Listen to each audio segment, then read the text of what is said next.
Well, hello everyone, and welcome to another episode of the Thomas Clan. I'm once again here in our wonderful new living room, and I'm getting videos recorded and getting everything ready for you to watch every Wednesday. And I decided, as I'm getting ready to do our series on planning and starting the garden, your yearly garden, I figured it would be good to do a quick video about things that I learned last year.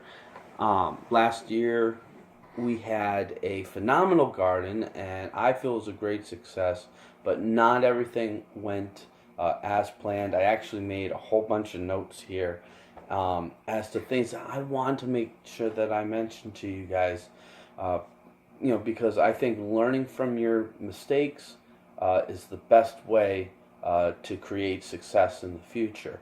One of the most important things that I learned, now everybody knows I'm very big on high density planting, getting as much as you can into a small space,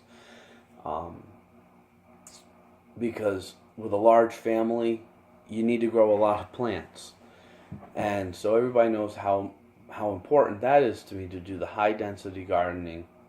And I also am pretty big on companion planting. However, I did learn that you can be a little bit too committed to the companion planting, which is kind of what happened last year, where we had situations with the tomatoes shaded out the white onions, and it didn't get enough energy into the plant, so they stayed small. We had the butternut squash just went crazy and took over the garden, and they shaded out things like the potatoes, the flower beds, some of the herbs, and actually eventually even cut the other squash and zucchini short because they were just so overrun. Then another big thing that I learned last year was quantity. We grew way too many squash and zucchini. Now, squash and zucchini, and I do mean summer squashes. Though obviously you can save them, blanch and freeze. There's drying. There's different things that you can do to save squash and zucchini. However, it doesn't keep as well as a winter squash would, which they're bred, they're crossed and designed and selectively bred just to last as long as possible. Summer squashes don't do that. And so we were eating a ton of summer squash and zucchini, and my family got sick of having squash and zucchini every lunch, every dinner, almost every single day. And so now two things factored into that. One, our squash and zucchini did phenomenal. They did way better than expected with the amount of poundage that we got out of these plants. It was actually, we got about double from our plants than you would expect from the average plant. And some of those zucchini were getting huge, like literally. We had zucchini beating 5 pounds. That's incredible, incredible amounts of zucchini. The only problem is eating it all, absolutely eating it all. And so this year, we're not going to be planting as much because we don't want to get sick of it, and we also want to allow more space for veggies that we do eat more of, things like broccoli, which we didn't even get to grow. One reason why was another regret, which was we didn't properly prepare the garden and fence it all in like we wanted to. And so, especially when it came to planting our fall crops, the rabbits got in and really wreaked havoc. All of our Swiss chard, they leveled the second planting of beets. They almost killed the second planting of beans, and we ended up with a very small fall green bean crop because of it. And then the broccoli, the winter cabbage just never really got going, which I learned a little something about the seed mix as well, which we ended up getting a little bit of a pest issue because of the time of the year, and because I put too much soil, allowed for some pests to get in. But hey, that's what these learning situations are for. Another thing was balancing of the vitamins. When I started at the beginning of the year, I used very high nitrogen fertilizers because of the fact that it was the first year gardening in that area, which usually nitrogen deficiencies are the number one problem for gardens when they're newer.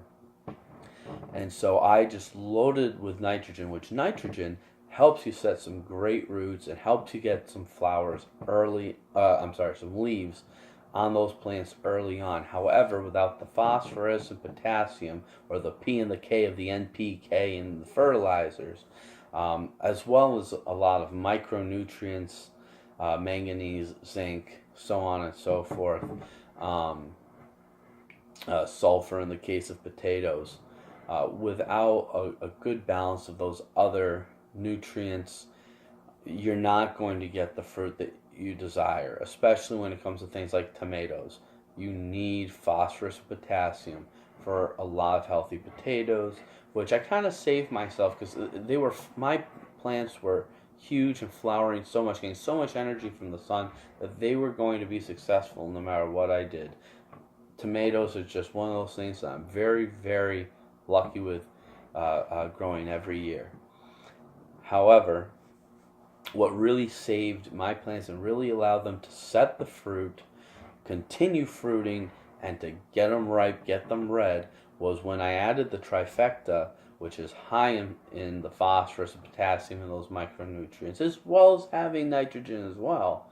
But as that fertilizer, dissolved into the ground and started working its magic, we ended up with those killer, huge tomato crops. I mean, we ended up with well over 300 pounds of tomatoes last year. And being that it was my first year having a garden that big, my garden 2 years before, because the year before that I wasn't able to have one. I only had 8 tomato plants.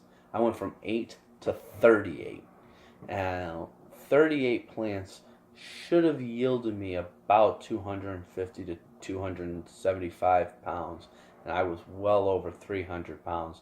It was just so phenomenal to get such a successful crop, especially in a year where the weather was so terrible, with really, really hot, then really, really cold, way too much water. I was able to get through the entire year last year without watering the garden, except for once. I watered the garden once completely, and besides that, I only water things when I was putting them into the ground. So very little amount of water use, which was just fantastic. At the same time, though, the craziness of the weather really did have a negative effect on the plants. One thing that I skipped over, I was talking about pre-planting, talking about the herbs. One other mistake that I made in the pre-planting was I was putting certain crops too close together that affected how the other ones succeeded. I put the tomatoes, which all got very, very tall. Some of my tomato plants reached 10 feet in height, though they were kind of curving down because the stakes only were 6 feet tall. But they covered and shaded out the sunflowers, and sunflowers need what? Sun. And so, if I had to do last year's garden over again, I would definitely make sure that the sunflowers and tomatoes were separated a little bit. I think that's pretty much it. That's all the important stuff anyway. There's a lot of smaller things that I wrote down here that I'm going to be including in the videos here in the near future. I hope you guys enjoy the pre-planning videos that I'm starting to make now. Well, as soon as I'm done making this one. And so we'll see you every Wednesday. Enjoy the planning series. Enjoy everything this year, every Wednesday. Please like, share, and subscribe. Follow us on like us on Facebook. Follow us on Instagram. Again, thank you so much. Any questions, anything that you want to see from us, please let us know. Comment below. Please like this video, and we'll talk to you soon. Thank you so much. Bye.